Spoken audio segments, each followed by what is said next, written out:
ومن أحسن قولا ممن دعا إلى الله وعمل صالحا وقال إنني من المسلمين. Dulu waktu saya masih di UGM, di Teknik Kimia, saya jalani 1 semester, kemudian semester kedua, terus saya ingin pindah haluan untuk belajar agama ya. Akhirnya saya tidak lulus dari UGM, tapi saya lolos dari UGM ya. Ketika saya mau lolos, saya minta pendapat dari banyak orang. Semua orang melarang, kamu jangan keluar, kamu jangan keluar. Kamu berhasil nanti kalau di UGM, sabar, kamu akan jadi sukses, jadi gini, macam-macam. Semua tidak ada yang mendukung kecuali ibu saya. Kecuali ibu saya. Yang penting bagi saya ibu mendukung, selesai. Akhirnya ibu bilang, terserah kamu nak. Kalau kamu memang mau pilihanmu itu silakan. Bismillah, saya keluar. Saya keluar. Akhirnya saya belajar di pondok Jamil Rahman kira-kira 1,5 tahun. Kemudian setelah itu saya diterima di Madinah. Terima di Madinah. Sebelum ke Madinah juga saya menikah. Kemudian minta izin juga ibu ya. Tafadhal, silakan menikah. Kemudian saya berangkat ke Madinah. Jadi dia bukan seorang wanita yang ahli ibadah, bukan seorang wanita yang rajin puasa sunnah, tidak. Tetapi saya yakin doa orang tua sangat mudah dikabulkan. Karena tidak ada orang yang tulus mendoakan kita seperti orang tua kita. Ya, seperti orang tua kita. Akhirnya saya kuliah sampai akhirnya selesai S1, kemudian ada pendaftaran S2 waktu itu. Pendaftaran S2 masuk Qismul Aqidah. Ketika itu ada isu, dikatakan kepada saya, Firanda, kamu jangan masuk situ. Kenapa? Yang diterima cuma 3 orang. Akhirnya saya bilang, teman-teman bilang, teman-teman orang-orang Arab bilang, Firanda, kamu jangan daftar situ. Yang terima cuma 3 orang. Saya bilang, tenang aja. Kalau terima 3 orang, saya nomor 3 insya Allah. Kamu gaya sekali, tenang aja. Saya dalam hati, saya punya ibu yang akan mendoakan saya. Saya punya senjata yang paling kuat.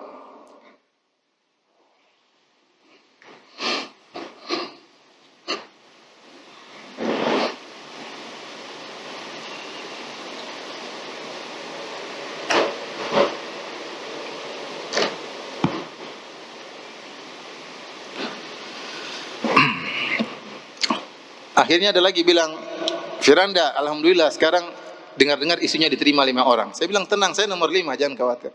Jadi mereka, teman-teman saya tambah jengkel. Kamu sombong banget, tenang aja, saya nomor 5. Akhirnya benar, waktu ujian, hari pas mau ujian, pagi-pagi di sana, jam sebelumnya, saya telepon ibu ya. Saya telepon ibu, sholat malam, saya bangunkan.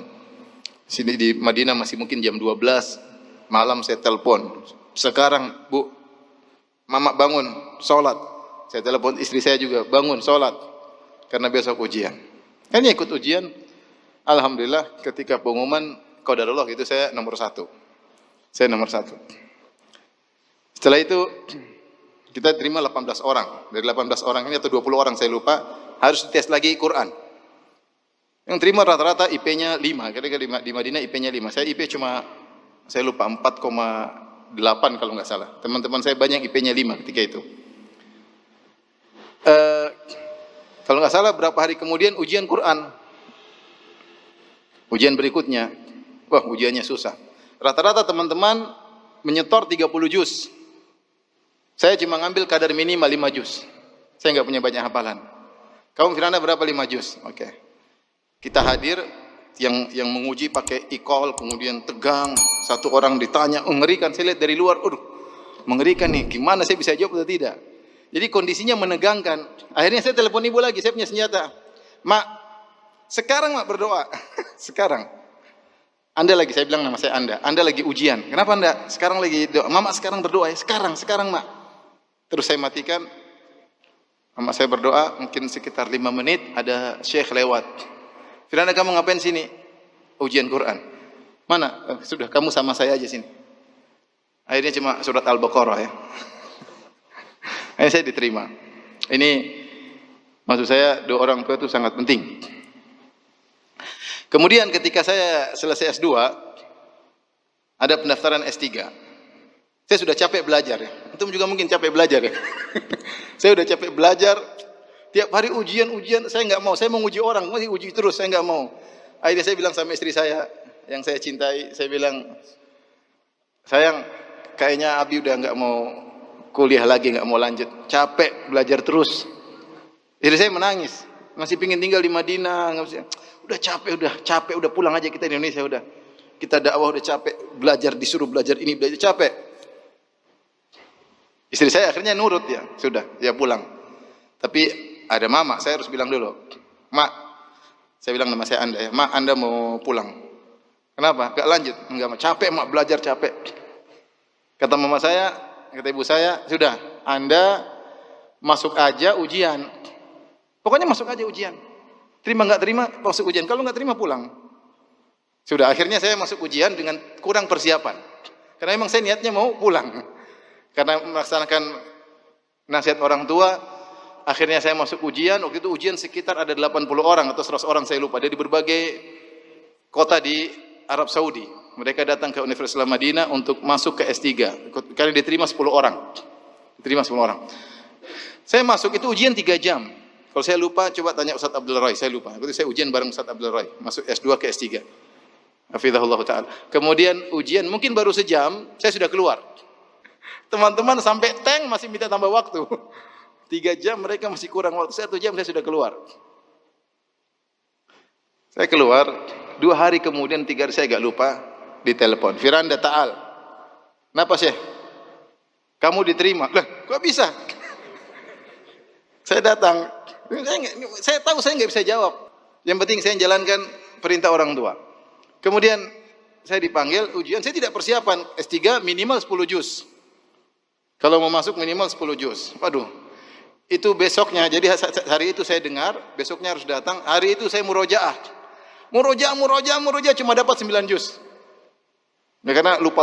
Saya memang tidak ada persiapan untuk ini. Jadi saya cuma bisa 9 juz. Saya sampai tiba di tempat ujian, saya bilang, saya sudah murojaah dari kemarin cuma 9 juz. Kamu hafal Maryam Kahfi enggak? Hafal, itu 1 juz katanya. Pas 10 juz. Jadi banyak hal-hal yang sulit yang saya hadapi, tapi saya punya senjata doa orang tua. Ketika orang tua saya sudah 2 hari tidak ada, baru saya merasa agak berat. Ada permasalahan-permasalahan yang saya hadapi seperti berat. Karena senjata andalan saya sudah tidak ada. Rahimahumullah.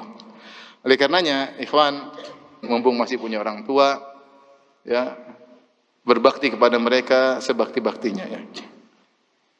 Sebisa mungkin, saya bukanlah anak yang berbakti, tapi orang tua saya sayang sama saya. Karena ibu saya, sejak saya kecil, dia tidak pernah cubit saya sekalipun. Tidak pernah. Maksudnya saya agak badung-badung dikit, tapi dia tetap doain saya. Tetap doain saya. Nah, antum ambil hati orang tua, minta doa kepada orang tua, dan itu doa yang terbaik. Ya, kata Nabi sallallahu alaihi wasallam, "Thalathu da'awatin mustajabah la yashakka fihinna." 3 doa yang pasti dikabulkan, tidak diragukan lagi. Doaul walid li waladihi. Doa orang tua kepada anaknya. Ketika saya munaqasyah S3, terus saya lulus, saya dipanggil oleh dosen penguji, yaitu Syekh Muhammad Qadah, Syekh Mahmud Al-Qadah. Dia orang aslinya dari Kedah, dari Malaysia, tapi dia belajar di Madinah sampai mengambil profesor, dan dia punya kedudukan tinggi di Universitas Madinah. Maka dia panggil saya, dia ingatkan, dia bilang, "Hai Firanda, kamu jangan ujub, kamu jangan sombong, kamu tuh tidak ada apa-apanya, kamu sama dengan yang lainnya, yang lebih pintar dari kamu juga banyak. Tapi menurut saya kamu berhasil karena orang tuamu. Kamu berhasil karena orang tua. Saya pun demikian. Yang lebih pintar daripada saya juga banyak, tapi alhamdulillah saya dapat posisi ini karena berkat apa? Orang tua." Satu yang saya sesalkan, dia sampaikan sambil menangis. Satu yang saya sesalkan, saya dulu malu-malu minta doa sama orang tua. Ya, ketika orang tua saya meninggal baru saya sesalkan hal tersebut. Jadi antum jangan lupa kalau mau kemana, telepon orang tua. Minta doa apa? Orang tua. Berusaha hidup ini membuat orang tua berbahagia. Kalau ibu lihat antum, ibu senang. Jangan lihat antum ibu mukanya kusut, jangan ya. Karena antum memang bermasalah ya. Sehingga kalau antum dilihat ibu jadi kusut, bapak ngelihat antum jadi jengkel ya. Kok bisa ada anak seperti ini ya? Oleh karenanya ini yang pertama, jangan lupa mau sukses apapun di dunia maupun akhirat, jangan lupa untuk berbakti kepada orang tua. Saya punya teman di Jakarta, dia kerja, dia bilang sama saya, Ustaz, saya kerja sehari mungkin cuma sebulan cuma 3 jam kalau di total kerja saya. Cuma telepon saja, telepon sini. Dia bilang suatu hari, sebabnya dia dapat kemudahan seperti suatu hari, ibunya punya hutang dan lagi ditagih-tagih.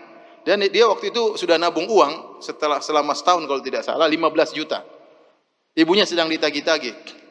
Akhirnya ibunya bilang sama dia, akhirnya dia bayar 12 juta.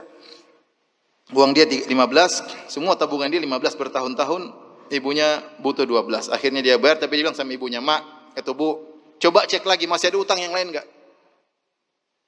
Masih ada enggak? Ibunya bilang, cek-cek, ternyata masih ada, Nak. Masih ada 3 juta lagi. Pas 15 juta. Jadi uang semuanya dikumpulkan, dia gunakan untuk bayar utang ibunya. Sebenarnya sekarang cuma kerja 1 bulan 3 jam, penghasilan ratusan juta. Artinya saya bilang ini berbakti sama orang tua, bukan cuma kesuksesan di akhirat saja, di dunia juga apa? Sukses. Jadi berusaha menjadi seorang yang soleh, berbakti kepada orang tua, dan insya Allah berhasil dunia dan akhirat ya.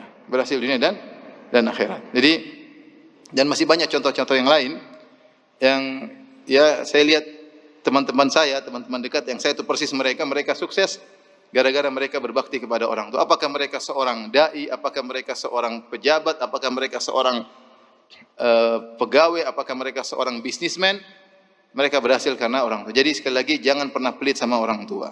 Kalau orang tua pelit sama antum dulu, antum tidak akan sehat seperti ini. Ya, misalnya orang tua anak lagi sakit, sudah cari dokter yang murahan aja. Kasih susu yang murahan saja. Antum mungkin kurus krempeng kecil. Ya, tapi ternyata antum Masya Allah kuat, segar. Berarti orang tua dulu tidak perhitungan. Sampai sebagian orang tua jual sawah, jual ini, jual anu. Karena antum belum jadi orang tua, jadi nggak ngerti ya. Kita udah jadi orang tua, bagaimana sayang kita sama anak-anak luar biasa. Meskipun anak-anak mungkin kurang ngerti. Jadi orang tua tidak pernah perhitungan sama anak-anak. Jangan antum sudah besar nanti perhitungan sama orang tua. Sekarang antum masih belajar. Nanti kalau sudah sukses, jangan sampai perhitungan sama orang tua. Sama orang tua pokoknya jor-joran. Disitulah pahala sangat besar. Kata Nabi SAW, فَفِيهِمَا فَجَاهِدْ. Maka berjihadlah untuk berbakti kepada kedua orang tua. Berbakti kepada kedua orang tua butuh perjuangan. Sampai Nabi mengatakan itu adalah jihad. Perjuangan waktu, perjuangan pikiran, perjuangan perasaan. Apalagi orang tua sudah tua. Mungkin pikun, mungkin suka ngomel-ngomel. Sabar. Itu adalah surga kita. Ilzam rizlaiha fathammal jannah. Kata Nabi, lazimilah kedua kaki ibumu, disitulah surgamu.